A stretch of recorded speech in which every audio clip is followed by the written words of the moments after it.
Bismillahirrahmanirrahim. Bismillahirrahmanirrahim. Assalamualaikum warahmatullahi wabarakatuh. Selamat siang dan selamat datang kepada rekan-rekan di SDN Obedahan yang bisa hadir secara luring, juga kepada rekan-rekan yang lain yang hadir secara virtual. Selamat datang dan selamat siang. Semoga kita semua berada Selamat dalam siang. kesehatan. Sebelumnya saya ucapkan terima kasih kepada rekan-rekan semua yang telah bersedia untuk ikut hadir dalam mini webinar ini ya. Webinar yang dilakukan dengan dua mode luring dan mode daring. Alhamdulillah pada kesempatan ini kita semua bisa bertemu dalam keadaan sehat walafiat dalam kegiatan diseminasi budaya positif. Mudah-mudahan apa-apa yang akan disampaikan pada hari ini bisa bermanfaat khususnya bagi saya sendiri juga untuk rekan-rekan semua. Izinkan saya merekam kegiatan pada saat ini, baik secara virtual maupun secara luring. Bapak Ibu yang saya hormati,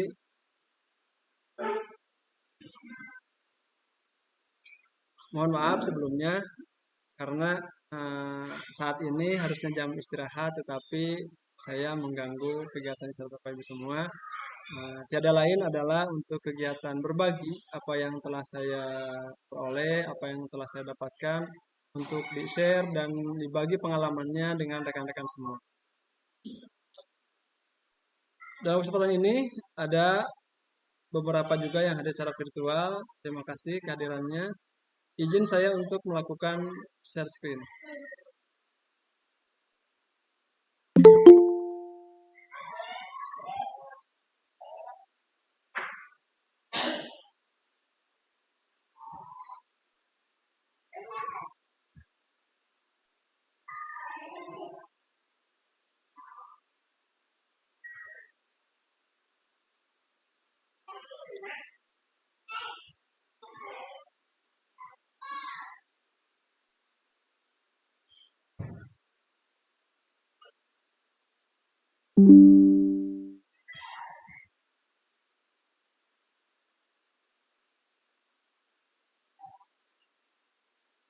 Bapak Ibu, sebelum menginjak pada kegiatan diseminasi budaya positif ini, kita awali kegiatan hari ini dengan berdoa bersama. Berdoa mulai. Bismillahirrahmanirrahim.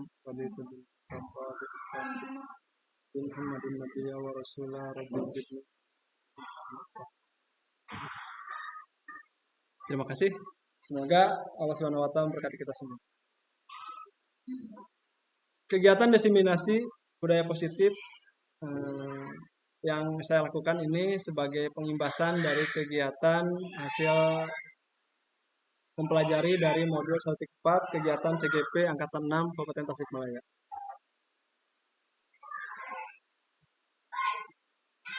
Capaian umumnya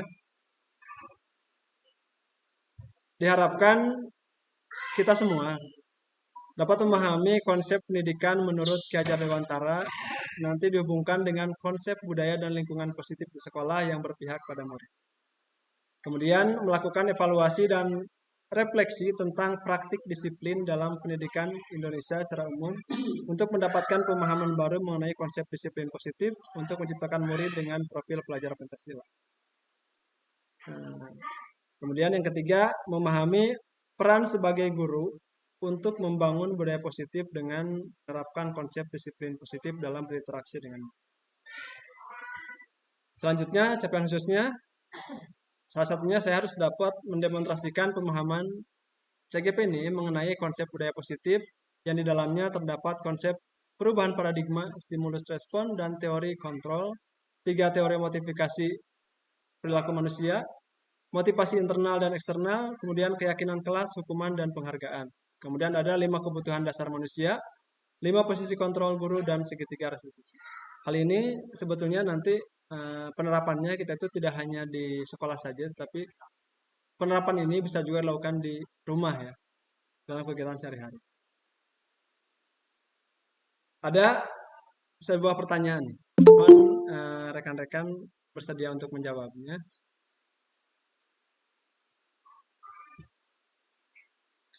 Setuju atau tidak?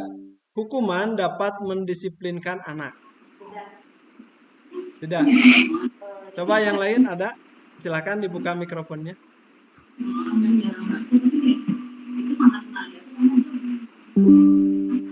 Yang pertama, hukuman dapat mendisiplinkan anak. Setuju atau tidak? Tergantung hukumannya. Tergantung hukumannya. Ya. Kemudian yang kedua, pemberian hukuman dengan hal positif nih, seperti membaca atau membersihkan halaman sekolah dapat meningkatkan disiplin anak. Benar atau tidak? Bisa dibenarkan. Bisa dibenarkan. Ada yang mengatakan benar.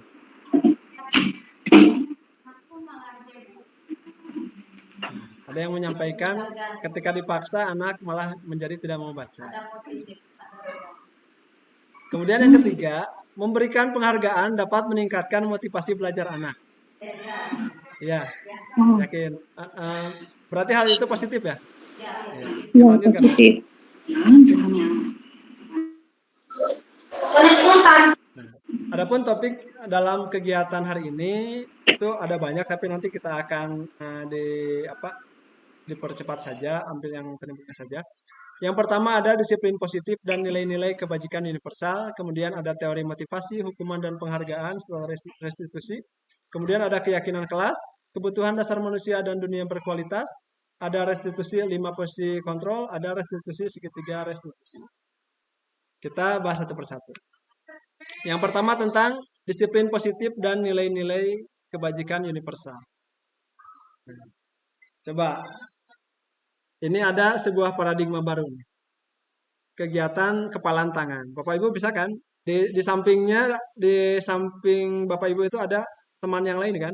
Nah, coba praktekkan nih. Ada seorang A dan B ceritanya ya.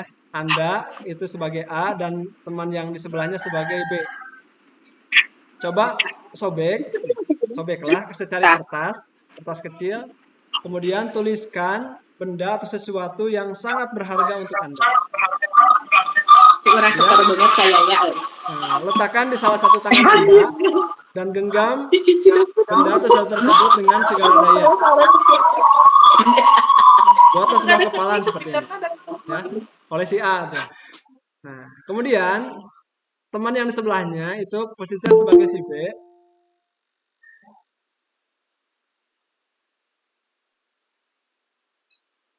Teman yang sebelahnya sebagai B akan mencoba dengan sekuat tenaga dengan berbagai cara untuk meminta Anda memberikan benda tersebut. Nah, si B tersebut bisa membujuk, bisa juga mengancam, bisa juga merayu atau menyuap, apa saja agar dapat Anda membuka kepalan tangan tersebut. Sudah? Nah, apa yang terjadi? Kira-kira bagaimana? Apakah akan dibuka begitu saja atau akan Anda tetap memegangnya dengan kuat? Tetap memegangnya dengan kuat. Tetap memegangnya dengan kuat. Ada yang mau membukanya dengan bujuk rayuan seperti itu.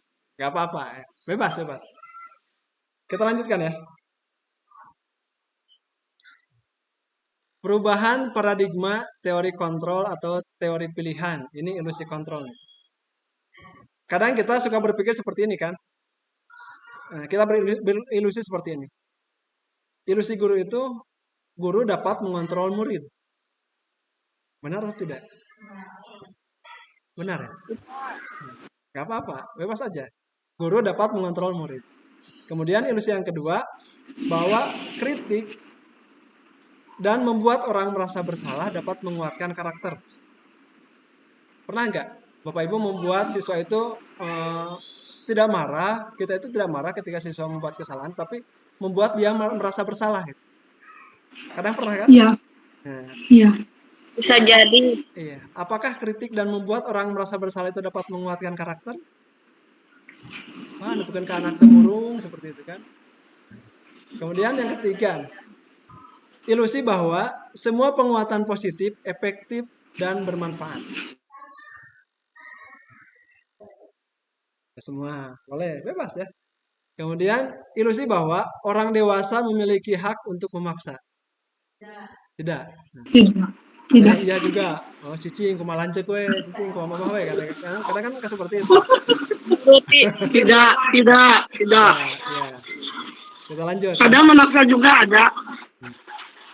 Nah, ini perubahan paradigma stimulus respon, teori kontrol atau teori pilihan. Siapa sesungguhnya yang memiliki kontrol? Kalau tadi kan guru itu memiliki kontrol. Sekarang kita lihat stimulus responnya. Kita mencoba mengubah orang agar berpandangan sama dengan kita. Karena seperti itu kan? Ya. Misalkan seorang pimpinan nih, atau seorang yang senior nih, pemikirannya teh harus sama we gitu kan. Kumaha acek we, kumaha teteh, kumaha ibu. Nah, kadang ada kan seperti itu. Banyak. Banyak ya. Kadang kita juga sama. Kita mencoba mengubah orang agar berpandangan sama seperti kita. Ya. Hal ini bukan terjadi di sekolah saja, mungkin di rumah juga seperti itu. Tetapi menurut teori kontrol atau pilihan, kita itu berusaha memahami pandangan orang lain tentang dunia. Termasuk kepada anak. Kita tidak bisa menyamaratakan anak ya kan. Nah, tetapi justru kita harus berusaha memahami apa yang sedang dialami oleh anak. Nah, bagaimana dia memandang sesuatu tersebut. Seperti itu yang pertama. Kemudian yang kedua, perilaku buruk dilihat sebagai suatu kesalahan. Karena kita suka seperti itu kan. Ada anak datang terlambat, tiba-tiba dimarahi atau diapakan. Wah, salah, kamu mau datang terlambat, ngeyel malah. Salah kayak gitu. Sedangkan menurut teori kontrol, semua perilaku itu memiliki tujuan. Harusnya ketika misalkan ada anak yang kesiangan, kita gak usah langsung memarahi ya. Tetapi kita coba dulu. Kita tanya dulu apa alasannya, dari mana. Seperti itu kan? Itu yang kalau menurut teori kontrol. Kemudian yang ketiga, orang lain bisa mengontrol saya. Orang lain bisa mengontrol saya. Benar, seperti itu. Bisa jadi. Nah, itu menurut stimulus respon. Sedangkan menurut teori kontrol atau teori pilihan, hanya Anda yang bisa mengontrol diri Anda sendiri. Hanya kita sendiri yang bisa mengontrol. Ya. Kita tahu yang baik, yang buruk menurut kita itu hanya kita yang tahu. Orang lain tidak bisa mengatur-ngatur kita kan. Seperti itu. Wilujeng Sumping, Bapak Pengawas. Nah, selanjutnya yang keempat, pemaksaan ada pada saat bujukan gagal. Budak teh geus di kieu hese geus di kieu geus dipaksa pokoknya mah kudu bisa ieu, kudu bisa kayak. Kadang kita suka seperti itu. Ya. Nah, adapun menurut teori kontrol atau pilihan, kolaborasi dan konsensus menciptakan pilihan-pilihan baru. Coba aja bareng-bareng sisa itu. Kemarin misalkan ada satu perlombaan, geus puguh si budak teh alimeun. Ya, karena dia merasa dia itu tidak memiliki kapasitasnya. Tapi kita kekeh nih. Wah, pokoknya mah kamu kudu jadi peserta ini, kudu jadi ini. Nah, seperti itu. Kadang di kelas juga kita suka memaksakan suatu pelajaran yang anak itu tidak mampu, tapi kita paksakan. Itu kan tidak bagus. Harusnya kita tuh berkolaborasi. Coba bagaimana kita bisa menciptakan pilihan-pilihan baru yang membawa manfaat untuk semua. Dan stimulus respon yang selanjutnya itu model berpikirnya menang kalah. Kalau ada yang menang, pasti ada yang kalah. Nah, adapun teori kontrol atau teori pilihan, itu model berpikirnya menang-menang. Tidak ada yang kalah. Tidak ada yang bodoh, tidak ada yang pintar, tetapi semuanya memiliki kompetensi, memiliki kemampuan. Meskipun kemampuannya berbeda-beda. Bisa lanjut? Ya, kita lanjut ya. Lanjut. Siap. Disiplin positif yang akan kita bahas ya ini teori kontrol atau teori pilihan menurut Dr. William Glasser. Tadi Anda itu tidak bisa mengontrol orang lain, hanya Anda yang bisa mengontrol diri sendiri. Setuju ya? Setuju. Setuju. Makna disiplin di sini belajar kontrol diri dengan menggali potensi kita agar tercapai tujuan mulia, yaitu sesuatu yang menjadi seseorang yang kita inginkan berdasarkan nilai-nilai yang kita hargai. Jadi yang memiliki diri kita, yang memiliki pikiran kita, hati kita itu adalah kita sendiri. Kita juga bisa membedakan mana hal yang baik, mana hal yang buruk, mana hal yang jelek, mana hal yang bagus. Kita itu punya pilihan. Tetapi terkadang kita suka dengan mudahnya, ya kan? Terkontrol juga oleh orang lain. Selanjutnya, semua perilaku memiliki tujuan. Hal tersebut bisa menimbulkan sebuah teori motivasi. Ya. Jadi, teori motivasi itu ada motivasi dari luar, ada motivasi dari dalam. Contohnya apa? Motivasi dari luar. Motivasi dari luar itu salah satunya punya tujuan untuk menghindari hukuman. Anak datang ke sekolah pakai seragam lengkap pagi-pagi dan sebagainya. Kenapa? Oh, tumben ya kamu pakai seragam lengkap. Sieun ditangtungkeun deui pas upacara. Itu kan anak berarti motivasinya itu bukan dari dalam diri, tetapi ada ketakutan. Takut dihukum. Kalau tidak mengerjakan PR itu takut dihukum seperti itu. Kemudian ada juga untuk mendapatkan imbalan. Kamari oge abis sering kahareup teh diberi hadiah. Kamari oge abis seperti itu diberi hadiah. Itu kan motivasinya eksternal. Jadi ada sesuatu yang diharapkan dari orang. Nah, sedangkan motivasi intrinsik ya, dari dalam diri itu untuk menghargai diri sendiri. Nah, kenapa kamu pakai seragam lengkap? Ya, biar saya tampil lebih ganteng, Pak. Biar saya tampil lebih cantik. Biar saya lebih enak, lebih nyaman gitu kan ke sekolahnya tuh. Seperti itu kan. Jadi ada keinginan dari dalam diri. Nilai-nilai kebajikannya, ya, nilai kebajikan universalnya itu nanti akan membentuk suatu keyakinan kelas. Kalau dulu di kelas itu atau di sekolah itu ada tata tertib ya. Di kelas contohnya tata tertib kelas. Itu siapa yang buatnya? Guru kan? Guru. Nah, kalau sekarang dengan kurikulum merdeka ini kita itu diarahkannya bukan membuat tata tertib yang dibuat oleh guru saja, tetapi kita membuat sebuah kesepakatan kelas atau keyakinan kelas. Kita membuatnya bersama-sama dengan siswa. Nah, satu contohnya saya buatkan juga di kelas 6 seperti ini. Jadi, kalau biasanya guru yang membuat aturan dan anak melaksanakannya, kadang kan melaksanakannya tidak berdasarkan motivasi intrinsik, tidak berdasarkan keinginannya sendiri gitu, tapi dia itu merasa terpaksa. Nah, sehingga dia itu hilang, nilai kemerdekaannya tidak ada. Meskipun tujuannya bagus, tetapi kemerdekaannya itu yang tidak ada. Kita lanjutkan dulu ya. Kemudian model berpikir menang-menang. Tadi ada model berpikir menang-menang, kemudian kolaborasi dan konsensus menciptakan pilihan-pilihan baru. Ini akan menghasilkan 5 posisi kontrol, nanti akan kita perjelas lagi di slide berikutnya. Ada yang bertindak sebagai penghukum. Kadang kita kan sebagai guru suka memposisikan diri sebagai penghukum.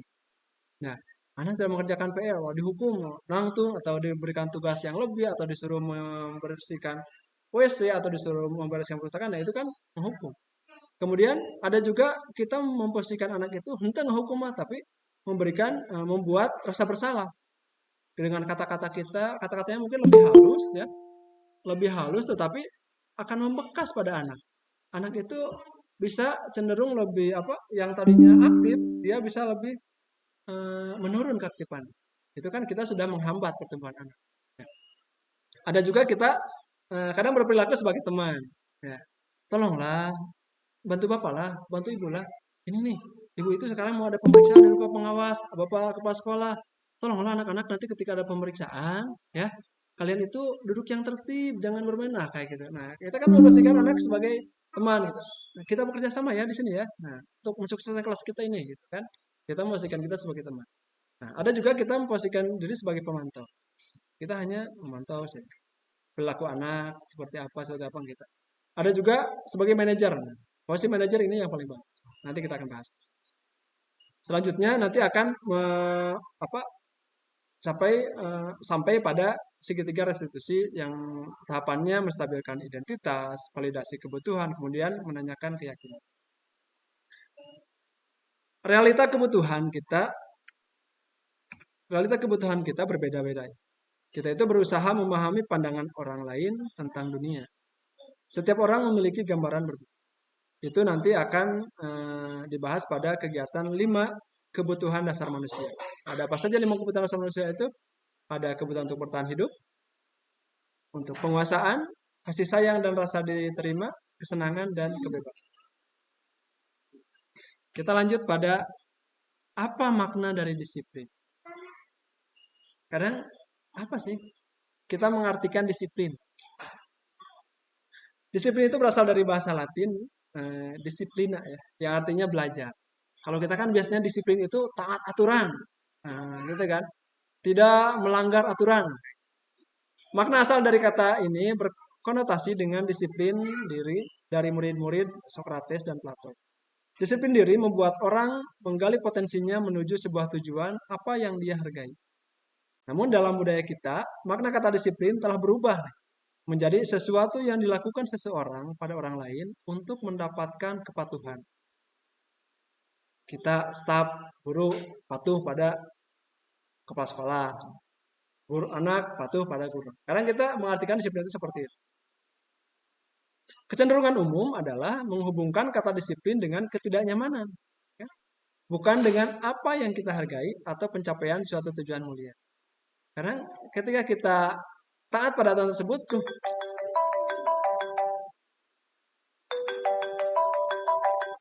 iya tanya mana asa kata waktu teh pernah kita kan jam pulang misalkan nih jam 13 berapa 45 ya seperti itu kan. Karena kan kita merasa berat nih aturan tersebut. Itu kadang kita mengartikan disiplin itu seperti itu. Selanjutnya nilai-nilai kebajikan universal. Nilai kebajikan adalah sifat-sifat positif manusia. Sebentar, ada yang masuk lagi.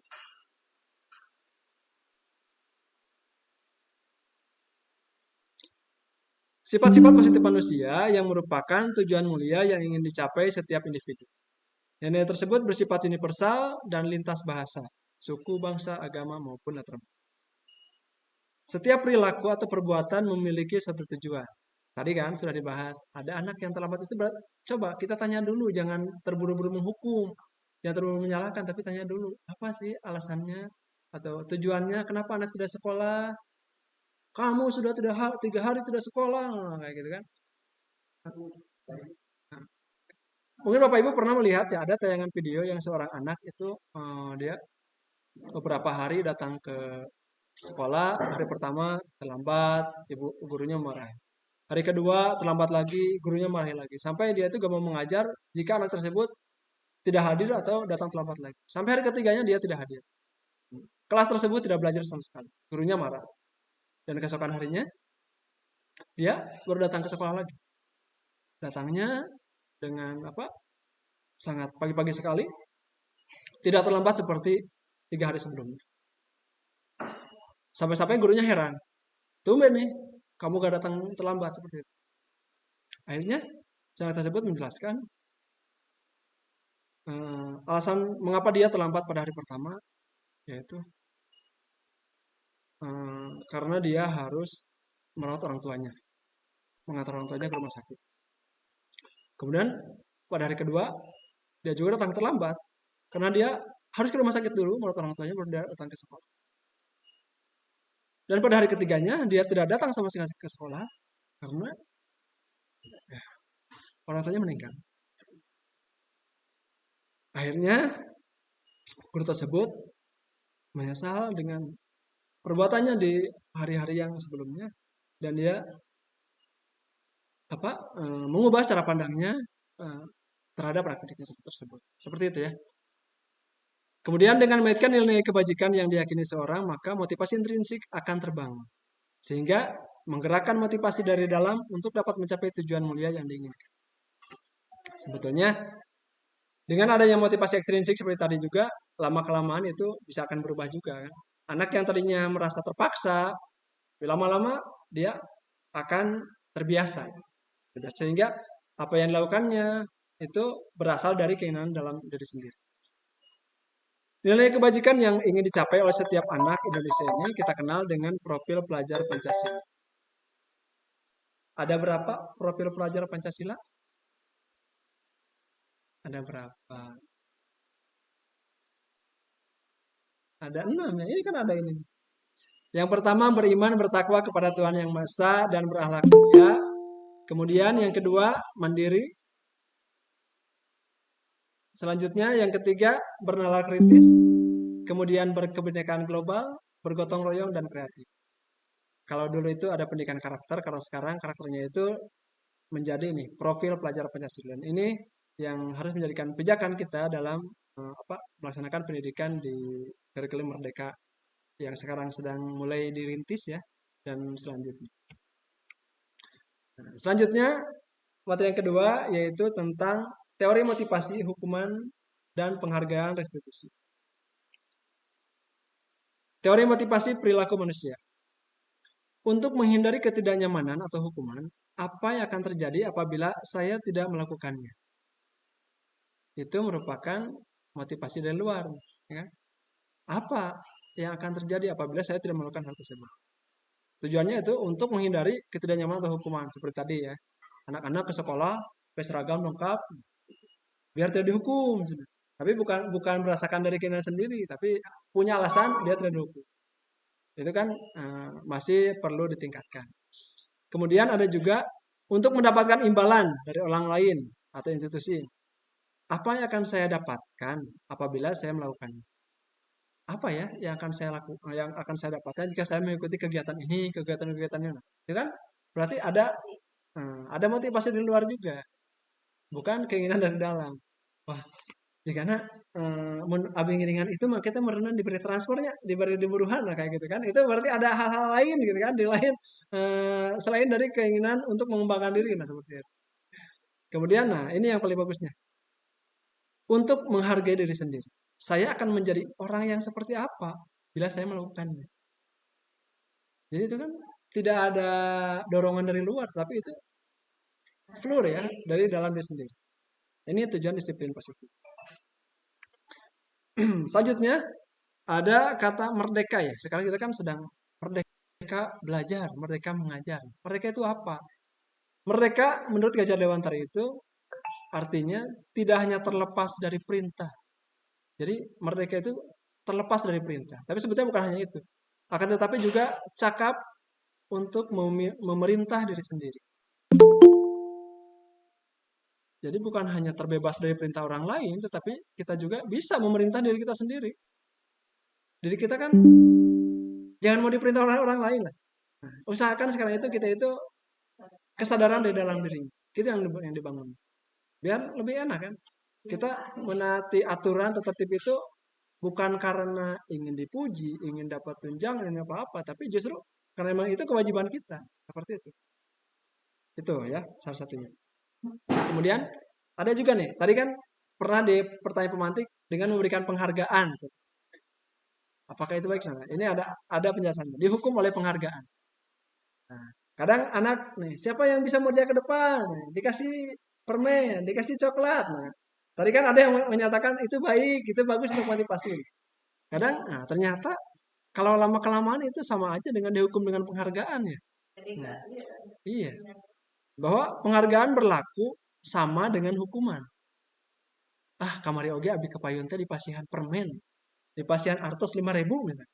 Ya kan jadi si anak teh motivasinya itu untuk itu, bukan semata-mata karena dia ingin meningkatkan kualitas dirinya, bukan, tapi karena ada sesuatu di belakangnya. Ya. Dalam arti meminta atau membujuk seseorang melakukan sesuatu untuk memenuhi suatu tujuan tertentu dari orang yang meminta atau membujuk. Dorongannya itu eksternal dan ada faktor ketergantungan. Beberapa dampaknya dari pemberian penghargaan ini yang pertama pengaruh jangka pendek dan jangka panjang. Jangka pendeknya lama kelamaan si anak tuh mana ya? Dia mau disuruh itu kalau diburuhan. Misalnya kata Pak Aris teh, "Jang pangmesarikeun kopi ka warung." Disuruh sekali nah. Mau dia teh karena ada pengembaliannya nih. Dia senang besok-besok ketika disuruh lagi ya dia pasti harus sesuatu. Pas tidak teh, nah apa kamari mah diburuhan enak henteu kan ya seperti itu. Jadi dia tuh sudah punya seperti itu. Pas ke depannya tidak dikasih itu, nah dia gak mau. Itu kan. Kemudian penghargaan itu, ya penghargaannya menghukum. Sama dengan menghukum. Karena tadi dampaknya. Kemudian penghargaan mengurangi ketepatan. Wah, geuneulah nu penting mah kahareup we. Kamari asal kahareup, arek bener arek salah ngerjakeun teh beratnya diberi hadiah. Gitu. Ya kan ketepatan dia untuk memperlihatkan apa kemampuannya itu tidak. Karena tujuannya tadi dapat penghargaannya, dapat rewardnya. Kemudian, nah ini penghargaan itu tidak efektif juga. Kalau terus-terusan, kalau hanya sekali-kali sih nggak apa-apa. Kemudian penghargaan merusak hubungan. Lama-lama seperti tadi. Nah, apa kamari mah diburuhan anu manteu? Geus isuk deui mah saya momal daek di titah di ku Bois, ku Pak Aris kayak gitu kan. Seperti itu kan. Bisa seperti itu. Jangan kan sekolah di rumah juga anak bisa seperti itu. Lah mah kamari oge di orang Mesir minyak teh di buruhan, geus moal anu kayak gitu. Ya. Penghargaan menurunkan kualitas. Tadi ya, yang ke depan itu anak asal we, mengerjakannya asal-asal yang penting cepat aja dulu. Nah, karena kan anak sekarang itu ya, anak-anak di era milenial itu yang penting cepat aja dulu. Bila benar salahnya dia kadang di belakang. Ada istilah seperti ini. Lebih baik minta maaf daripada minta izin. Kan kita suka seperti itu kan. Kalau minta izin pasti susah. Bapak hapunten abis itu ke sekolah anu kunaon tiasa upami angkat kituna sia. Nah, kan seperti itu. Oh, udah daripada gitu geus we ini teh heula gitu. Geus di tempat Pak hapunten teh ka sekolah priyogi di anu. Nah, gitu kan. Ada ya yang suka seperti itu ya. Jadi eh, ada yang punya istilah lebih cepat lebih baik minta maaf daripada minta izin. Itu kurang bagus ya. Jadi bagusnya itu minta izin dulu terus baru nanti minta maaf. Kemudian penghargaan mematikan kreativitas. Ya, sudah jelas tadi ya. Anak itu melakukan sesuatu itu, wah pokoknya mah guys, tujuannya teh materi. Nah, kreativitasnya tidak ada. Asal mengerjakannya asal. Kadang dia nyontek, copy paste dan sebagainya kan. Yang penting mah kerjaan tuntas, pekerjaan beres gitu, seperti itu. Pak pengawas misalkan menyuruh membuat kisi-kisi soal. Udah we, googling we, aya tos copy paste kirimkeun. Penting mah cepat pengawas. Oh, terus ka checklist nah. Kadang seperti itu kan. Jadi di absen kan. Penting mah tadi absen lah cenah. Era di absen wae gitu kan. Seperti itu kan. Jadi kualitasnya tidak ada. Suruh membuat soal, penting mengerjakan we kumaha copy paste we, seperti apa. Tidak melihat kedalaman materi, kisi-kisi kesesuaiannya, karena seperti itu kan. Yang penting mah teka absen tadi terpenuhi pas sekolah, guys, selesai penting malah. Itu kan mematikan kreativitas. Kemudian penghargaan mengurangi motivasi intrinsik. Jelas ya. Jadi motivasi dirinya tidak ada. Kemudian nih, harus Bapak Ibu jawab ya. Contoh, ada tindakan guru nih. Mencatat 100 kali di dalam buku kalimat. Saya tidak akan terlambat lagi karena terlambat ke sekolahan. Saya tidak akan terlambat lagi. Sok tulis 100 kali, 100 baris misalkan. Itu kan.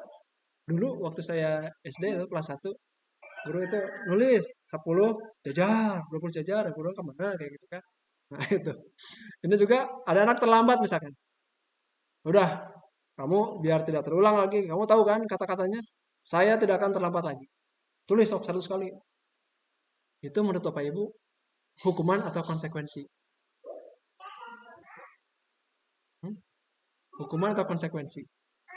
Ya. Catat dulu ya, catat dulu.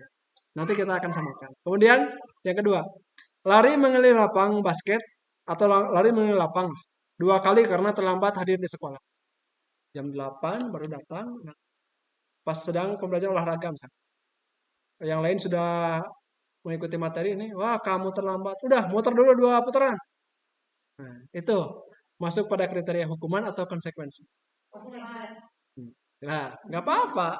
Nggak apa-apa berbeda ya, ada yang menyatakan hukuman, ada konsekuensi. Nah, kemudian yang ketiga, murid diminta untuk push up 15 kali karena tidak menggunakan masker ke sekolah. Contohnya kemarin waktu zaman COVID, termasuk saya ya, pernah mempush upkan anak seperti itu. Ya. Tidak pakai masker push up 5 kali. Nah, itu masuknya hukuman atau konsekuensi? Boleh. Menggantikan kertas tugas teman yang telah dicoret-coret. Konsekuensi. Membersihkan tumpahan air di meja tulis karena tersenggol pada saat belajar. Ya. Murid disuruh untuk mengenakan sepatu seharian ya, di sekolah karena tidak mengenakan sepatu hitam. Maksudnya disuruh menanggalkan ya, melepas ya. Hari Senin itu harus menggunakan sepatu hitam. Cek pas sekolah gitu, pas upacara Senin. Pas Senin berikutnya dia itu pakai sepatu warna merah. Karena kamu tidak tak tertib, buka seharian kamu tidak boleh pakai sepatu. Itu masuk. Ya. Kemudian ada lagi lari mengelilingi lapang basket lagi lah. Karena terlambat. Oh sama yang tadi ya. Kita lihat ya sini. Ternyata yang mencatat 100 kali itu masuknya pada ya. Ada yang hukuman ya tadi ya. Nah, setuju hukuman. Kemudian lari mengelilingi lapang 2 kali karena terlambat hari di sekolah. Itu masuk hukuman juga. Kemudian murid diminta untuk push up 15 kali karena tidak menggunakan masker di sekolah. Hukuman. Nah, kemudian menggantikan kertas tugas teman yang terlihat surat coret. Konsekuensi. Membersihkan tumpahan air tersenggol, konsekuensi. Murid disuruh untuk menanggalkan ya, sepatu seharian. Lari mengelilingi lapangan basket tadi juga sama ya, terlambat 10 menit nih untuk pelajaran olahraga. Konsekuensi. Apa beda ya?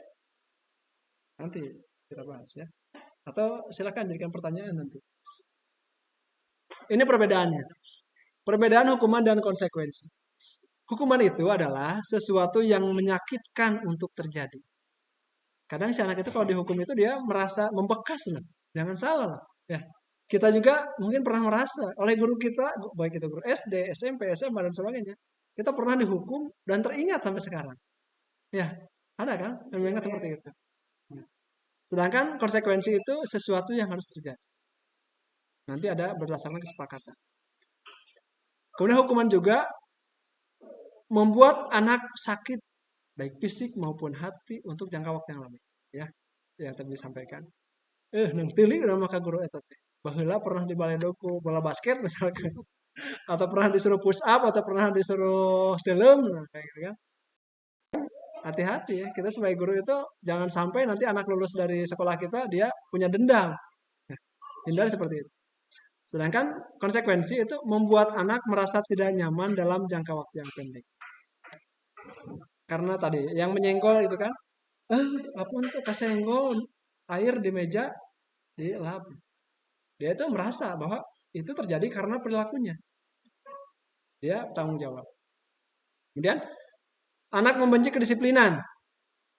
Hukuman itu kadang anak membenci kedisiplinan. Aturan yang berebet.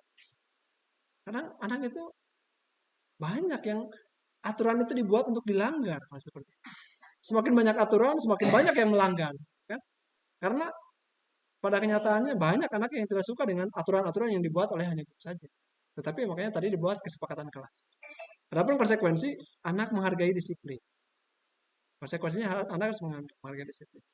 Kemudian hukuman itu ya bersifat memaksa atau paksaan. Dan konsekuensi itu stimulus tanggap. Kemudian hukuman juga mendorong anak menyakiti diri sendiri. Yang ada gara-gara tadi misalkan. Guru seperti itu, jadi anak dia kecewa dan sebagainya ya. Dia bisa menyakiti dirinya sendiri. Kemudian untuk konsekuensi mendorong anak agar mudah menyesuaikan diri. Lebih bagus ya. Jadi konsekuensi itu ternyata lebih bagus daripada hukum. Ya. Selanjutnya konsep diri yang buruk itu masuk pada hukuman. Anak belajar untuk menyembunyikan kesalahan juga itu hukuman. Marah, rasa bersalah, dipermalukan, merasa tak dihargai itu juga merupakan bentuk hukum. Nah konsekuensi selanjutnya ada konsep diri yang baik. Anak belajar untuk mematuhi peraturan, kemudian kehilangan hak, dibuat tidak nyaman, diasingkan untuk sementara waktu.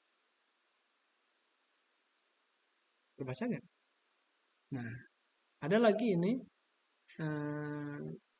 Kalau tadi hanya hukuman dan konsekuensi, nah ini ada lagi satu lagi adalah restitusi. Restitusi. Sebentar. Kalau tadi pada hukuman itu sesuatu yang menyakitkan, sedangkan konsekuensi sesuatu yang terjadi, sedangkan pada restitusi merupakan pilihan. Nanti ada anak itu diberikan pilihan-pilihan. tidak hanya diberikan hukuman. Kemudian juga ketika hukuman itu tidak nyaman ya untuk murid, konsekuensi juga tidak nyaman meskipun dalam waktu yang pendek, tapi dengan restitusi kita bisa menguatkan untuk murid ya atau anak dalam jangka waktu yang panjang. Kita bisa memberikan penguatan kepada anak. Nanti tahapan-tahapannya kita akan bahas. Kemudian hukuman juga korban mendapatkan keadilan. Sebentar, ada yang masuk.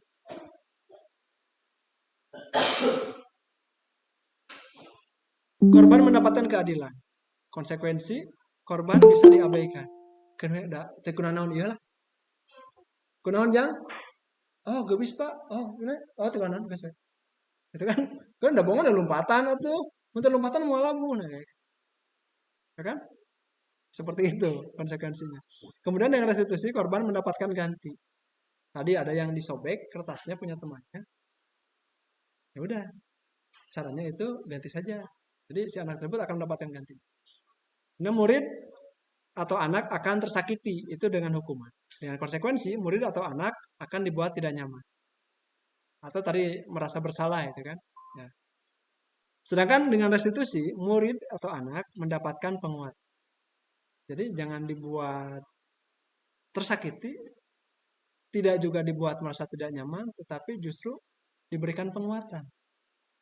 Harusnya kamu itu seperti ini, seperti ini. Coba, kalau menurut kamu perbuatan yang tadi itu benar apa salah? Anak dia juga punya pilihan. Salah, Pak. Terus yang baiknya bagaimana? Baiknya saya harus seperti ini, seperti ini. Nah, itu kan diberikan penguatan. Kita tidak, kamu dan salah nol. Kita seperti itu kan. Coba, kalau kadang di sekolah kita suka ada anak yang berantem. Ya, penjawabnya seperti itu. Jadi tidak langsung, toh si A salah, si B benar. Seperti itu. Jadi dua-duanya kita rangkul. Kita berikan penguatan. Kemudian, masuk pada hukuman ya. Perilaku pasif agresif yang meningkat. Ya, konsekuensi, penguatan hanya bertahan dalam jangka waktu pendek. Sedangkan dengan restitusi, masalah akan terpecah. Nanti dengan komunikasinya, dengan kita berestitusi itu akan memecahkan satu masalah. Kemudian sistem tidak akan berjalan bila murid tidak takut. Dalam murid tesian ku guru mah, nges, mal dihargaan guru teh. Kadang kita ada seperti itu kan. Kita memastikan harus ditakuti oleh guru. Nah, sedangkan konsekuensi memerlukan monitoring dan supervisi terus-menerus dari guru. Kadang kita tidak membuat anak rasa takut, tapi kita memantau perkembangan anak. Dia kemarin melakukan kesalahan. Kita pantau besok-besoknya kalau dia melakukan kesalahan seperti itu, kita hanya pantau saja. Contohnya, misalkan kan dulu suka ada nih di kelas itu ada kejadian keuangan kehilangan uang misalkan. Kan suka ada aja lah di beberapa tingkatan itu anak yang sedikit belum disebut panjang tangan ya karena mungkin baru sedikit panjang tangan. Karena kan langsung dihukum. Oh, mana ada? Oh, guys. Tapi kan Kak, guru itu membahas latar belakang orang tua dan sebagainya seperti itu. Itu kan menghukum. Ada juga yang hanya monitoring, dipantau ya, si anak tersebut nih sudah ada indikasi nih misalnya. Kata si A si B itu dia apa pelakunya kita pantau. Sudah pernah kita coba berikan penguatan, kemudian kita lakukan monitoring, kita supervisi terus menerus seperti apa. Tapi justru yang lebih bagusnya juga di restitusi murid belajar bertanggung jawab atas perilakunya. Bagaimana anak tersebut bisa merubah nanti perilakunya yang biasa seperti itu dengan motivasi intrinsiknya nanti yang digali. Nah, kemudian hukuman berlaku hanya pada sebuah institusi, tidak berlanjut pada kehidupannya. Jadi hanya berlaku sekolah ini ya untuk sekolah ini saja, tidak untuk yang lainnya ya. Nah, kalau aturan seperti itu. Kemudian konsekuensi membantu penerapan mengikuti peraturan dalam masyarakat dan restitusi fokus pada pemecahan masalah. Karena dengan hukuman ya. Nah, kamu itu tahu kan peraturannya seperti ini ya. Kamu harus tahu nih. Peraturan sekolah itu masuk jam 7.15 atau 7.30. Kamu harus tahu nih. Kamu jangan terlambat lagi. Itu kan hukum. Konsekuensinya kamu tahu apa peraturannya nih. Mampukah kamu melakukannya? Ya udah. Nah, terima kasih ya. Terima kasih kamu sudah menaati peraturan. Dan dengan restitusi kita seperti ini. Kalau tadi kan aturannya nih dibuat oleh guru.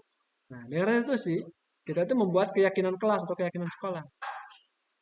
Anak-anak, kalian kan sudah tahu nih ya, sebelumnya kita telah melakukan suatu keyakinan nih, suatu kesepakatan nih, bahwa kelas itu dimulai pukul 7.30. Ya, itu siapa yang buatnya? Kalian kan? Kalian sepakatinya kan? Bukan Bapak kan? Nah, kemudian apa yang bisa kamu lakukan untuk memperbaiki masalah ini? Jadi anak itu dia akan kembali apa yang harus ditaatinya itu apa yang telah dia katakan, apa yang telah disepakati oleh dia dan teman-temannya. Bukan apa aturan apa saja yang dibuat oleh guru. Kita lanjut. Tadi kan kita bahas apa itu restitusi, restitusi. Ini ya, apa itu restitusi? Restitusi itu adalah proses menciptakan kondisi bagi murid untuk memperbaiki kesalahan mereka. Sehingga mereka bisa kembali pada kelompok mereka dengan karakter yang lebih kuat. Restitusi juga merupakan proses kolaboratif yang mengajarkan murid untuk mencari solusi untuk masalah mereka. Dan membantu murid berpikir tentang orang seperti apa yang mereka inginkan menjadi tujuannya. Dan bagaimana mereka harus memperlakukan orang lain. Jadi intinya kita itu harus menggali motivasi intrinsik dari dalam diri anak. Kalaupun ada anak atau ada siswa, ya, ataupun iya anak kita baik itu di rumah atau di sekolah juga siswa ya, kita harus bisa menggali motivasi intrinsiknya. Apa yang dia inginkan? Apa yang tujuan dari diri dia? Tujuan dari dia hidup itu untuk apa? Belajar itu untuk apa? Ke sekolah itu untuk apa? Dia menggali dirinya sendiri ya. Seperti itu. Jadi menciptakan kondisi bagi murid untuk memperbaiki kesalahan. Ciri-cirinya, ada 9 ciri-ciri restitusi. Yang pertama, bukan untuk menebus kesalahan, namun untuk belajar dari kesalahan. Jadi anak itu, karena kamu salah nih, kamu harus ganti itu kesalahannya. Bukan seperti itu, tetapi udah. Setiap manusia itu pasti punya kesalahan. Tetapi, sebagai manusia juga kita harus belajar dari kesalahan. Jangan sampai kesalahan yang sudah terjadi kita ulangi kembali. Contohnya nih, kamu mau datang ke sekolah nih ya. Sudah tahu itu teh hari hujan. Perjalanannya kamu ada 2 jalan. Kalau jalan ke sini licin, jalan ke sininya agak bagus. Hari pertama kamu mencoba jalan A, terpleset. Kemudian kamu balik lagi ke rumah. Sampai tidak ke sekolah. Besoknya kamu mau ke sekolah. Jangan sampai kamu menempuh jalan yang sama. Karena sudah tahu kan jalan itu adalah licin. Coba cari jalan yang lain. Ya. Jadi belajar dari kesalahan itu. Kemudian yang kedua, memperbaiki hubungan. Ya. Memperbaiki hubungan dengan adanya restitusi, nanti yang terpecah karena adanya suatu masalah, ada pertengkaran, nanti kita akan diperbaiki, akan baik-baik lagi. Ya.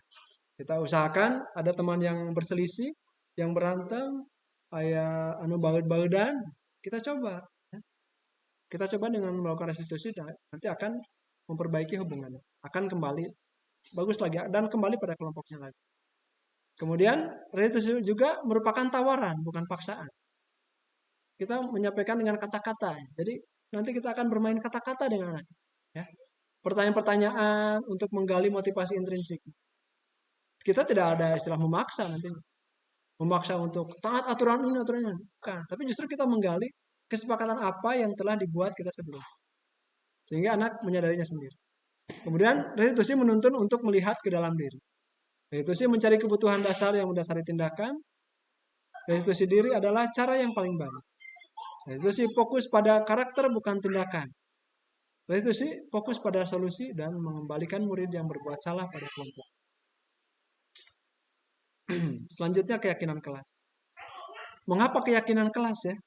Mengapa tidak peraturan saja? Kalau biasanya kan kita peraturan, tata tertib. Kenapa sekarang itu disebutnya keyakinan kelas? Mengapa kita memiliki peraturan harus menggunakan helm bila mengendarai kendaraan roda 2 contohnya? Kenapa? Kalau naik motor harus pakai helm. Nah, untuk apa? Biar tidak ditangkap polisi? Nah, kalau kita sudah tahu kan seperti contohnya, itu untuk melindungi diri kita. Kepala kita yang merasakan sakit itu kita. Yang merasakan enak juga kita. Coba, kalau sekali terbentur itu yang sakitnya kita. Seperti itu kan? Jadi, kita meyakini hal tersebut. Bahwa memakai helm itu adalah untuk melindungi diri kita. Bukan semata-mata menghindari razia atau siun polisi ya. Seperti itu ya. Kemudian, mengapa kita memiliki peraturan 3M? Contoh yang kemarin kan, menggunakan masker, mencuci tangan, menjaga jarak. Lah eta mah ameh teu aya razia we aya operasi ti Satpol PP misalnya. Atau karena itu aturan dari presiden. Ya. Nah, kalau keyakinan seperti itu ya, itu masih motivasi eksternal. Tapi kalau motivasi dari dalam diri, oh itu jelas untuk kesehatan kita. Kesehatan tubuh kita, kita sendiri yang jaga. Kita sendiri yang rawat. Itu kita yang yakini. Mengapa kita memiliki peraturan harus datang tepat waktu pada saat mengikuti pelatihan? Kedisiplinan. Karena kita butuh. Kita butuh untuk mengikuti hal tersebut. Jadi, untuk mendukung motivasi intrinsik ini, kita kembali ke nilai-nilai keyakinan ya, yang lebih menggerakkan seseorang dibandingkan mengikuti serangkaian peraturan. Wah, enak ya kalau anak-anak kita sudah mengikuti keyakinan seperti itu. Jadi, ada peraturan kelas, ada keyakinan kelas, kemudian nantinya akan membentuk lingkungan positif dan setelah terbiasa akan menimbulkan budaya yang positif. Contohnya ini. Mana yang merupakan keyakinan kelas?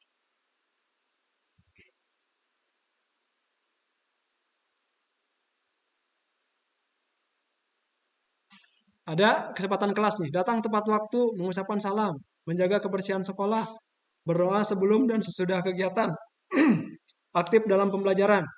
Itu keyakinan kelas atau aturan kelas?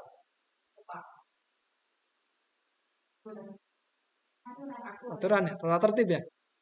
Sedangkan ini dibuat oleh murid, ya, kesepakatan kelas. Kami guru dan murid yang saling menyayangi. Kemudian kami murid yang semangat untuk belajar. Nah juga kami murid yang peduli dengan teman-teman. Kalau kata-katanya tidak saling membuli, nah, kayak gitu kan. Ini kesepakatannya ya seperti itu. Jadi anak atau murid dengan guru itu membuat suatu kesepakatan.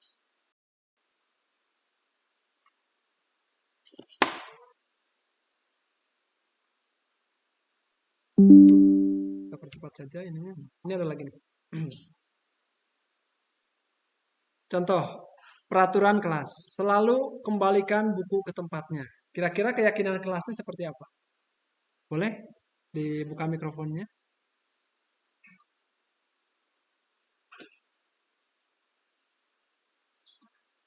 Atau boleh ditulis dulu ya, nanti kita samakan.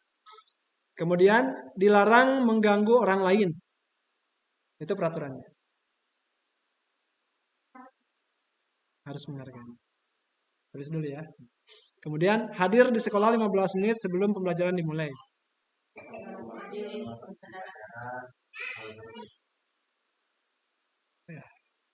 Dilarang melakukan kekerasan. Dilarang menggunakan narkoba. Dan bergantian atau menunggu giliran. Gunakan masker dan jangan berlari di kelas atau koridor. Itu peraturan. Sedangkan keyakinan kelasnya seperti ini. Jadi selalu kembalikan buku ke tempatnya. Itu keyakinan kelasnya adalah tanggung jawab. Ya. Jadi anak itu tahu dia setelah membaca buku itu harus menyimpan lagi buku ke tempatnya. Berarti sudah tertanam dalam dirinya itu tanggung jawab. Ya. Diyakini oleh anak itu adalah tanggung jawab. Apa yang telah dilakukannya itu seperti itu. Kemudian dilarang mengganggu orang lain. Keyakinan kelasnya adalah menghormati orang lain. Hadir di sekolah 15 menit sebelum pembelajaran. Ini kan berarti menghormati orang lain dan berkomitmen. Komitmen dengan guru. Komitmen dengan diri sendiri. Menghargai juga orang lain. Kalau datangnya terlambat, sudah jelas kan mengganggu teman yang sedang belajar. Dilarang melakukan kekerasan. Ini keselamatan. Ya. Ini untuk keselamatan. Keyakinan, kunaon, ulah sarereuy. Kunaon, ulah silih udag, ulah silih, ya kan? Itu kan? Ulah lompatan wae berdak. Kan? Intinya, anak kita tahu, guru melarang seperti itu adalah untuk keselamatan. Dia diyakini. Itu adalah untuk keselamatan. Kemudian dilarang menggunakan narkoba. Nah, jelas ya, itu untuk kesehatan. Bergantian atau menunggu giliran. Itu menghormati orang lain dan bersabar. keyakinan kelasnya. Kemudian jangan berlari di kelas atau koridor, itu keselamatan. Selanjutnya pelajaran keempat, kebutuhan dasar manusia dan dunia berkualitas. Ini kita sebagai manusia itu memiliki 5 kebutuhan dasar. Yang pertama itu jelas kebutuhan untuk bertahan hidup. Ini semua orang pasti memiliki tujuan untuk bertahan hidup. Sampai-sampai ada orang yang melakukan maaf ya,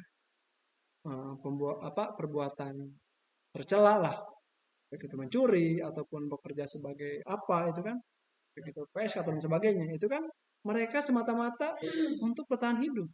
Ya, itu kebutuhan dasar manusia. Tetapi kita sebagai orang yang aman, orang yang berilmu juga, tidak mungkin ya sampai melakukan hal yang seperti itu. Kemudian kebutuhan manusia juga untuk kesenangan. Kesenangan. Apa? Contohnya kesenangan.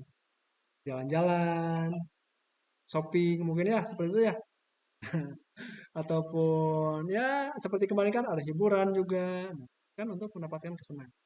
Kemudian kebutuhan dasar manusia juga kasih sayang dan rasa diterima. Kita punya pasangan, kemudian punya rekan kerja, ya. Kita di sekolah juga, di tempat kerja, sama dengan di rumah. Harus saling menyayangi dan saling menerima.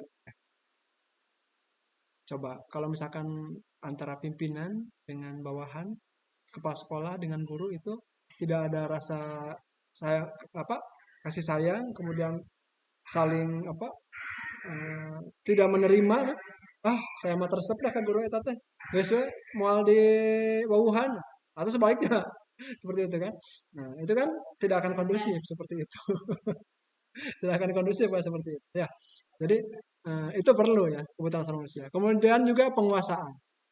Kadang kita ingin menjadi seseorang yang ya atau sebagai guru lah kita di kelas. Maunya atau guru olehku murid. Kadang kan ada seperti itu. Atau kepala sekolah maunya atau olehku anak buah kayak gitu kan. Itu punya penguasaan. Kemudian juga kebebasan. Ini kebebasan ya. Kebebasan artinya tadi tidak terperintah dan juga cakap atau mampu memerintah diri sendiri. Selanjutnya 5 posisi kontrol.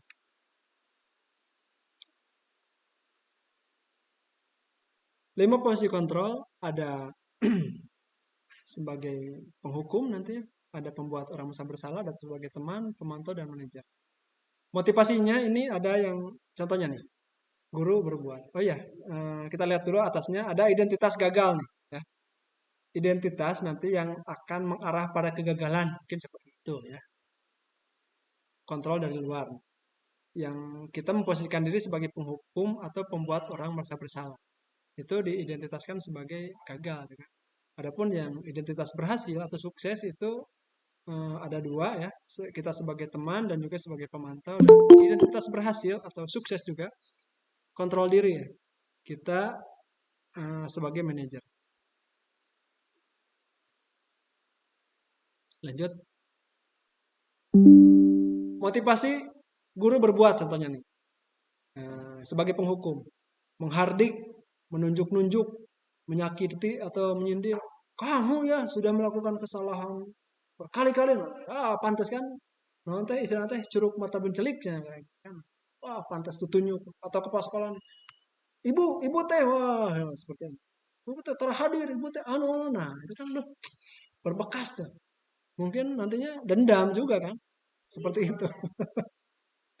Nah, ada juga yang membuat orang merasa bersalah.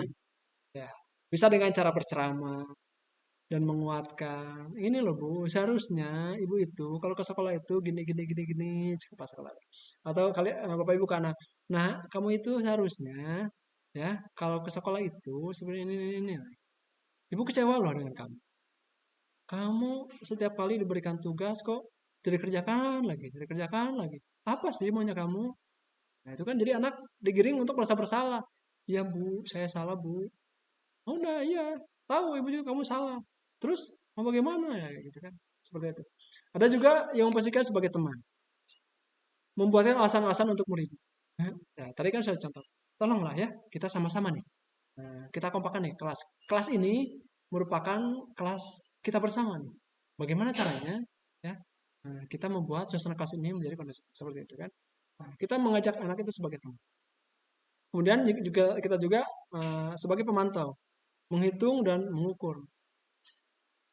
Kalau Bapak perhatikan nih, kamu itu sudah 3 hari ya tidak ke sekolah. Dan kalau dihitung persentasinya nih dalam sebulan ini, wah sudah lebih dari sekian persen nih. Harusnya kamu itu tidak bisa ikut ulangan nih. Harusnya kamu itu tidak bisa naik kayak itu kan. Itu sebagai pemantau. Tapi ya sebagai manajer itu bisa mengajukan pertanyaan. Nah, tahu gak? Kalau kamu terus-terusan tidak ke sekolah, siapa yang rugi? Bapak bukan yang rugi. Bukan, Pak. Yang rugi itu saya, Pak. Terus, apa yang telah kamu yakini nih di pertemuan sebelum? Apa yang kita yakini? Apakah kita bisa mengerjakan seperti ini? Apakah apa cara memperbaikinya kira-kira bagaimana nih? Supaya kamu itu ke sekolahnya rajin, tugas-tugasnya tidak bolong-bolong kayak gitu, selalu dikerjakan. Bagaimana nih? Ya, hanya kamu sendiri yang tahu seperti itu. Kita tidak bisa memaksanya seperti itu. Ya, contoh itu seperti itu ya. Nanti hal lainnya kita apa bacaan materinya ini kita share. Ada lagi contoh eh, tadi ya guru berkata, oh iya sudah ada ya. Kalau kamu tidak melakukan ini, awas ya. Nah, itu ada. Hasilnya jika penghukum nanti anak akan memberontak, nih, menyalahkan orang lain, ya, juga berbohong. Tidak pak, saya mah tidak kesiangan pak, yang ke saya gara-gara nama pak tas si anu pak, artosna tinggalin, jadi we abi udah ngajajak wih nah. Karena kan anak suka seperti itu. Kamu itu kenapa terlambat? Gitu kan? Itu pak ada abi tadi orang heula aku mama, orang kawan padahal enggak. Jadi anak itu dia mencari mencari alasan-alasan, ya, kadang berbohong. Kalau kita langsung menghukum. Sedangkan dengan pembuat merasa bersalah, nah, kadang anak itu menyembunyikan atau menyangkal kebohongannya. Tidak bu, tidak, saya tidak seperti itu. Nah, kadang seperti itu kan, padahal dia melakukan. Karena dia apa dibuat merasa bersalah. Kadang kemarin tuh pernah saya mencoba seperti itu. Ada anak yang membawa apa itu, bu, waktu laporan itu pape ya. Nah, saya kan mencoba seperti itu. Awalnya anak seperti itu, menyembunyikan. Nah, tidak. Lama-lama udah kita panggil, dan kita tanya aja gitu kan. Dengan berbagai pertanyaannya, dengan untuk menggali apa kejujuran, menggali potensinya, menggali motivasi intrinsiknya. Kemudian dia lama-lama, iya Pak, saya itu dapat ini dari si Anu katanya. Terus si Anu belinya dari mana? Nah, belinya dari si Anu Pak. Tanya lagi, kamu belinya dari mana? Dari Shopee Pak, Shopee COD kayak gitu. Terus kamu tahu nggak dampaknya kalau menggunakan itu seperti apa? Tahu Pak, nah, ini kamu sekarang batuk-batuk seperti ini nih kayak gitu. Iya Pak, masih memakai? Enggak Pak, orang tua tahu? Tidak Pak. Terus kalau misalkan tahu bagaimana? Ya, saya akan dimarahi Pak. Terus, nah gini aja lah. Sekarang ini alatnya mau dibagaimana? Ya Pak, terserah Bapak saja Pak, mau dibagaimanakan? Saya sudah tidak mau Pak. Benar nih, yakin nih? Iya Pak. Nah, seperti itu kan? Ada. Ya. Jadi, ada hasilnya. Kita tidak menyalahkan, tidak membuat anak tersebut merasa bersalah, tidak menghukum, tapi dengan pertanyaan-pertanyaan restitusi itu, justru anak akan iya akan mengeluarkan sendiri motivasi intrinsiknya itu akan keluar.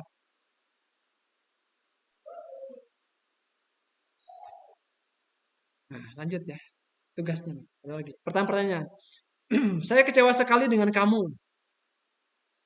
Itu contoh kata-kata membuat orang merasa bersalah. Nah, tadi sudah jadi contoh. Kemudian kamu tidak pernah benar melakukannya. Terus aja salah. Setiap dikasih tugas kamu pasti salah. Disuruh bawa gelas aja pasti tumpah air. Pasti pecah. Nah, itu kan menghukum seperti itu ya. Ada juga, ayolah, lakukanlah demi ibu ya, demi bapak nih. Yuk kita sama-sama nih. Kita besok bapak mau ada penilaian nih dari kepala sekolah, dari bapak pengawas nih. Yuk kita rapikan nih kelasnya nih. Kalian tugas-tugasnya selesaikan ya. Seperti itu. Itu kan kita merangkul sebagai teman. Ada juga kita sebagai pemantau. Apakah kamu mau mendapatkan stiker bintang hari ini? Itu kan itu sebagai pemantau. Ada sebagai manajer, bagaimana kamu bisa menyelesaikan masalah ini? Jadi bukan gini, kamu harus menyelesaikan masalah tugas ini ya, tidak seperti itu. Tapi bagaimana kamu bisa menyelesaikan masalah ini. Bagaimana caranya? Silahkan, terserah kamu, caranya bagaimana. Seperti itu. Contohnya nih, kemarin ketika anak-anak mau poli itu kan, dia itu gak punya lapang di sekolah ini. Saya memberikan seperti ini aja. Ya, bagaimana caranya ya, supaya kalian bisa poli dengan di lapang poli, bukan di sini, bukan di halaman sekolah yang rentan dengan kaca. Ini aja Pak, bagaimana kalau jam olahraga hari ini kita pergi ke belakang sekolah, itu kan ada pohon bambu Pak. Kita motong bambu, kemudian nah, iya, itu kan berarti anak menggali sendiri motivasinya. Mereka semangat kali motong bambu, kemudian memasangnya sampai membentuk lapang juga, seperti itu. Itu apa? Mulai diarahkan. Kemudian ada juga nih pernyataan seperti ini. Kamu selalu yang paling terakhir nih. Itu contoh kamu.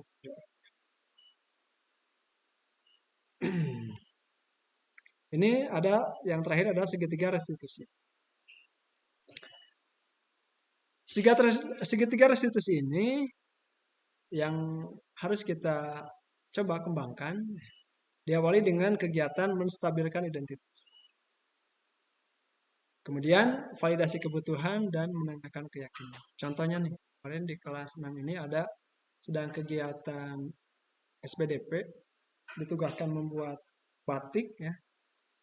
Kemudian ada temannya yang di sampingnya itu sedang minum dan tidak sengaja tumpah pada pekerjaan temannya. Dan temannya yang ketumpahan itu dia langsung marah dan menyobek-nyobek kertas punya temannya yang menumpahkan air. Sampai terjadi pertengkaran juga. Akhirnya saya coba untuk rangkul dua anak tersebut, ya, lakukan restitusi, kemudian distabilkan identitasnya. Apa yang terjadi? Apa sih yang terjadi tadi? Kebetulan pas waktu itu saya sedang dipanggil oleh kepala sekolah. Padahal hanya beberapa menit saja, tidak sampai 2 menit, ke kelas ternyata sudah kedapatan ribut seperti itu. Saya coba untuk merestitusi kegiatan tersebut, peristiwa tersebut, karena saya melihat ada dampaknya kalau dibiarkan. Kedua anak tersebut dia saling marah, ya, kemudian mencek baut sampai dia juga harus mau pisah kelompok dan sebagainya.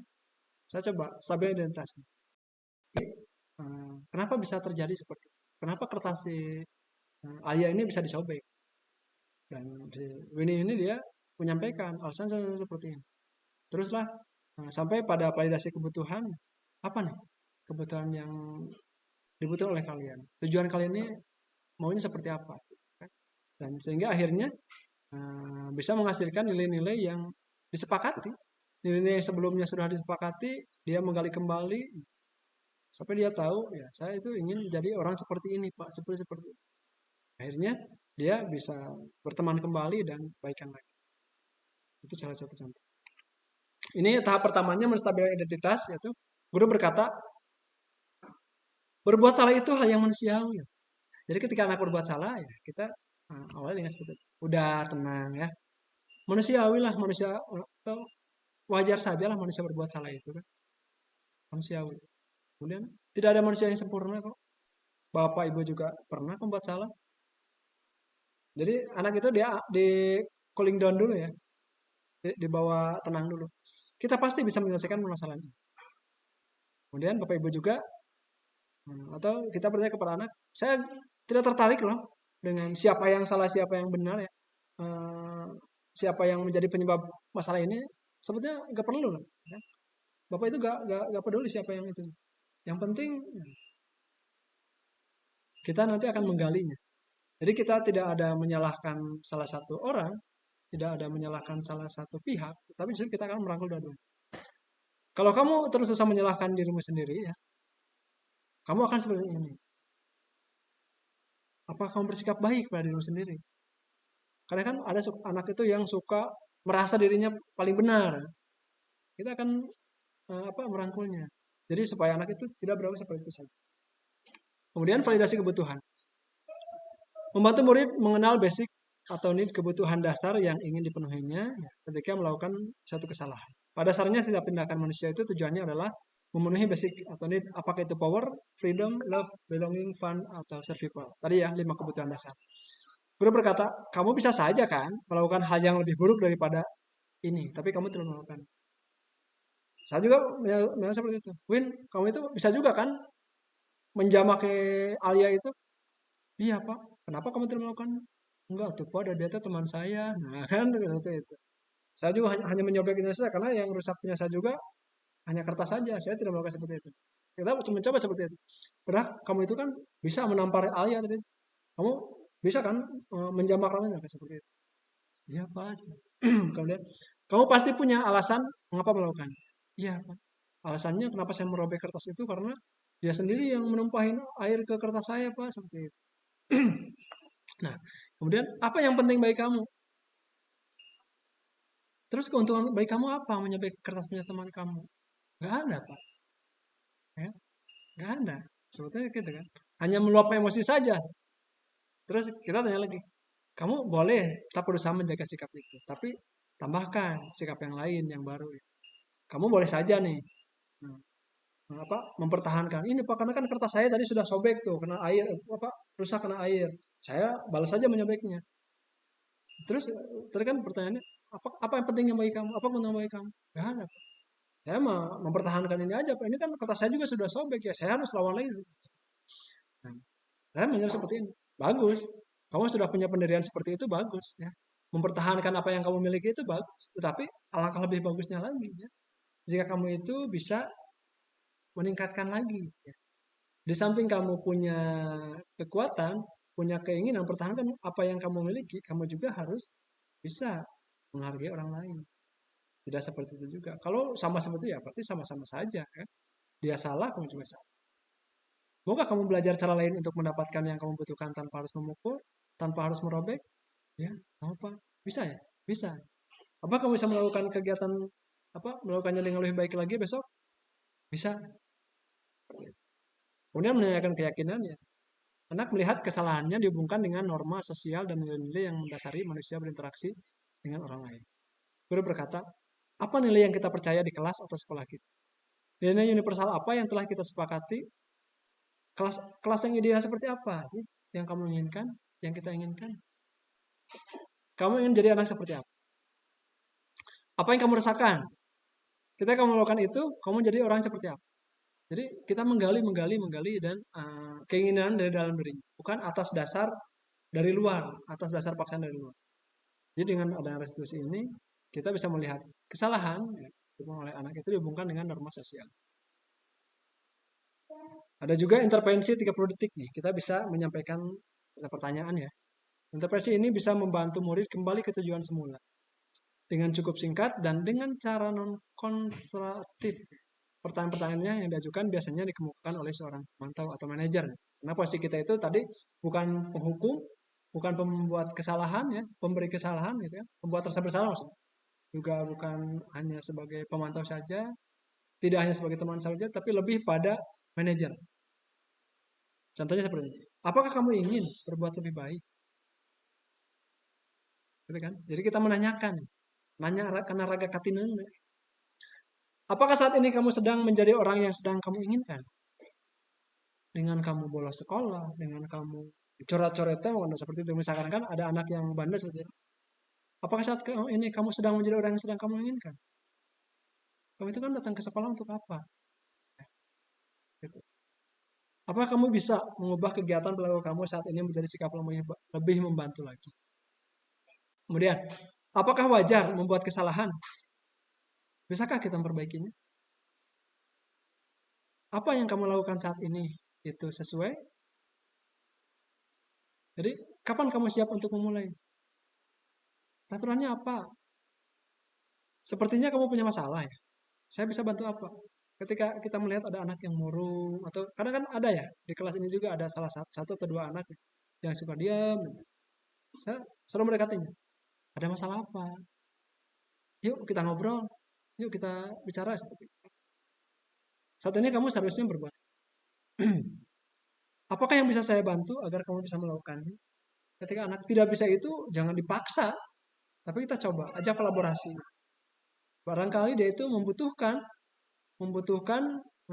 bimbingan, membutuhkan petunjuk yang lebih dalam lagi dari kita. Bagaimana kamu ingin diperlakukan pada kegiatan ini? Misalnya kamu lakukan, apa yang kamu inginkan? Kemudian peraturannya seperti itu ya. Itu materi yang telah kita yang saya sampaikan. Kemudian refleksinya nih. Refleksi dari kegiatan kita hari ini, hal baru apa yang mengubah paradigma kita yang saya dapatkan. Ya. Silakan nanti Bapak Ibu, kita akan buatkan nanti dalam Padlet ya untuk refleksinya. Kemudian perasaan apa yang muncul selama mengikuti sesi ini, khususnya mengenai makna disiplin dan motivasi intrinsik. Peran Among itu kan sebagai apa, pengasuh ya. Seperti apa yang saya telah lakukan selama mengikuti kegiatan ini, dan apa yang akan menjadi Among atau penuntun yang seperti apakah setelah mengikuti kegiatan ini. Terima kasih rekan-rekan semua yang telah hadir baik pada virtual ataupun pada kegiatan luring ya. Kurang lebihnya mohon maaf, mudah-mudahan memberikan manfaat khususnya bagi saya juga kepada rekan-rekan semua. Barangkali ada yang mau menambahkan? Bapak pengawas masih hadir?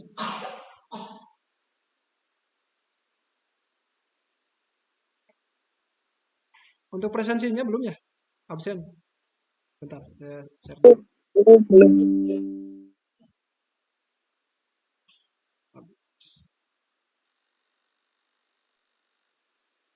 Saya share di chat ya.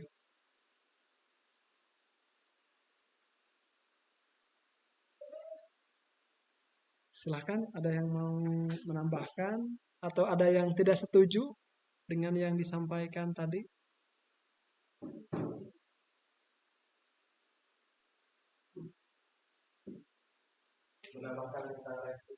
Ya, silakan. Nah, betul. Menyentuh hati yang paling dalam, baik itu kata-kata dan kelakuan yang menyentuh sekali, yang halus, yang malam.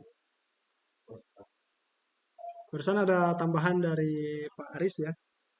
Jadi restitusi ini intinya kita sebagai guru itu dengan anak lebih banyak mengajak ngobrol dari hati ke hati, seperti itu. Ya, jadi tidak menghukum ya kan, tidak menghukum, tidak menyalahkan, tetapi justru merangkul. Di sini akan sangat berdampak sekali kepada perkembangan anak, juga kepada institusi kita dan juga kepada diri kita sendiri.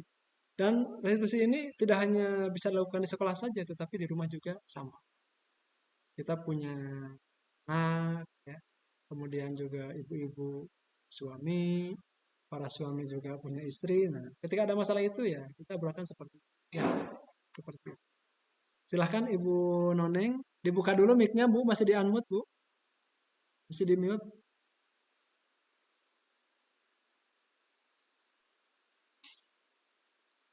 Masih di mute mic-nya. Bu Rina, tolong dibantu Ibu Noneng. Itu mic-nya masih di mute.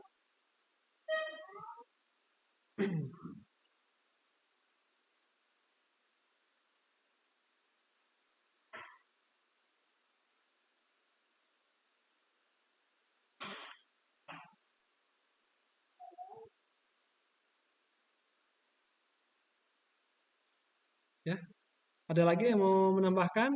Boleh bertanya ataupun menyanggah ataupun menambahkan?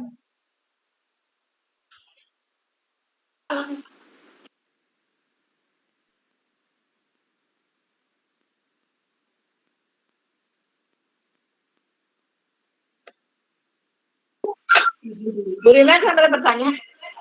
Enggak. Enggak.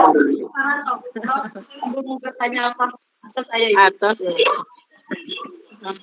Enggak, Ibu Noneng. Sudah Pak, terima kasih atas penjelasannya. Ya, sama-sama. Semoga Terima kasih atas kehadirannya. Amin. Alhamdulillah. Ibu Yayah juga meskipun sedang di luar, alhamdulillah bisa hadir, bisa mengikuti kegiatan mini webinar ini ya. Di sini juga pada ramai ya Pak Bu. Ya.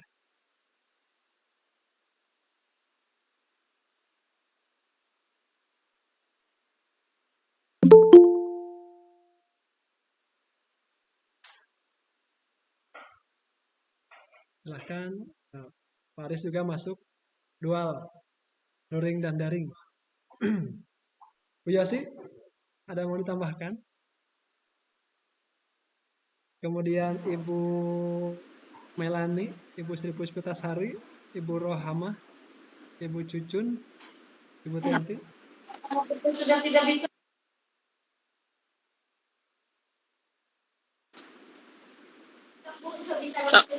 Ya, Ustaz.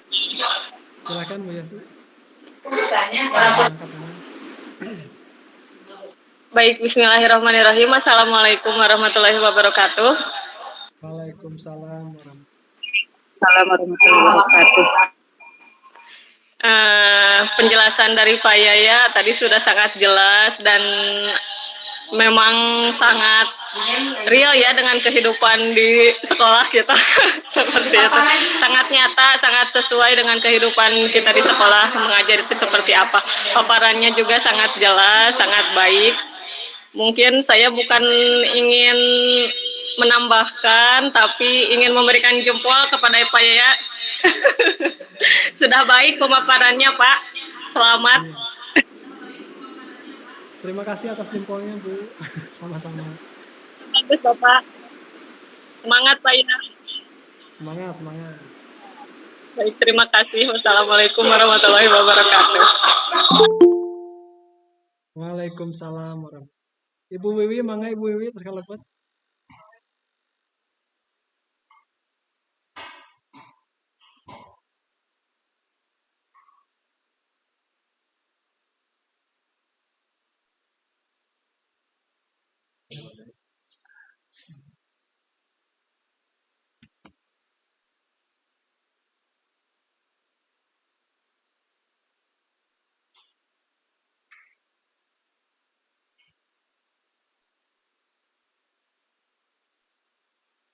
Kalau sudah tidak ada yang mau menambahkan lagi, ya kita tutup saja kegiatan hari ini dengan bacaan hamdalah bersama.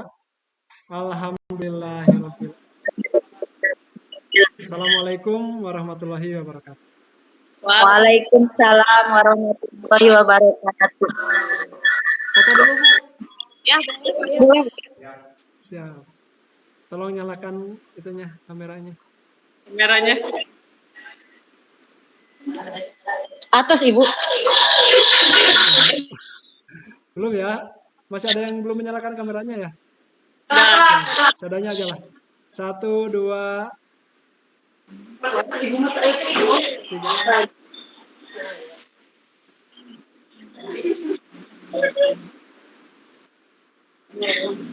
Siap. Sekali lagi. Gaya bebas, gaya bebas.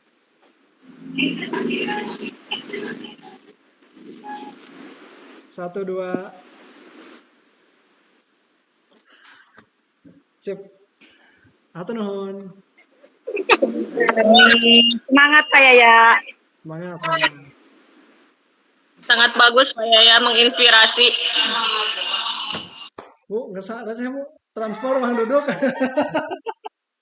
Banyak rete. Iya, tuh, Bu, kalau ketemu. Langsung nyari-nyari.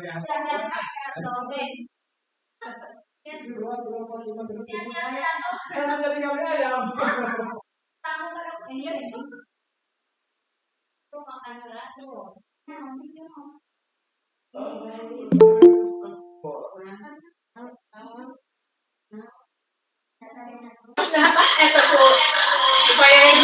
Daftar hadirnya belum diizinkan Pak Yaya.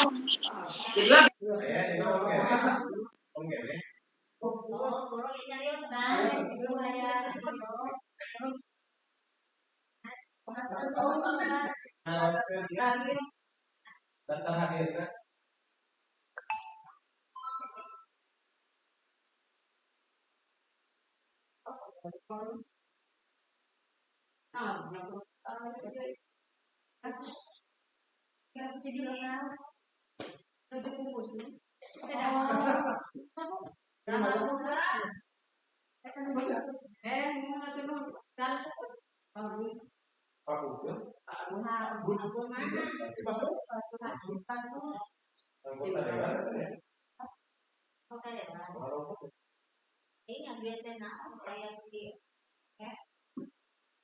Ayo,